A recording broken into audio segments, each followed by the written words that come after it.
Programang ito ay rated SPG, striktong patnubay at gabay ng magulang ang kailangan. Sa pagkikita ni Ramon at Marites ay nakaabang lang sa kanila si Olga kasama ang marami nitong mga tauhan. Hinintay talaga nilang maghiwalay si Ramon at Marites para mapatay nila si Marites. Pero natagalan ito dahil nagsimba pa sila Marites at Ramon.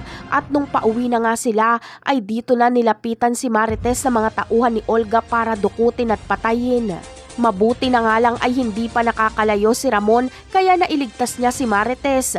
Mag-isa lang si Ramon laban kila Olga. Pero magaling talaga si Ramon dahil ubos sa mga tauhan ni Olga. Kaya mapipilitan si Olga na umatras. Ligtas si Marites na makakauwi habang si Ramon ay mayroon pang gagawin. May mahuhuli kasi si Ramon na tauhan ni Olga na sinadya niyang hindi patayin. Dito ay papaaminin ito ni Ramon kung sino ang nag-utos sa kanya na itumba si Marites. Aamin ito at ituturo si Olga. Huling-huli na ni Ramon ang pagpapanggap ni Olga na kakampi niya ito. Ang kailangan niya lang alamin ay kung ano ang atraso ni Marites kay Olga at bakit gusto nitong mapatay si Marites. Kaya si Olga mismo ang kanyang paaaminin sa marahas na paraan.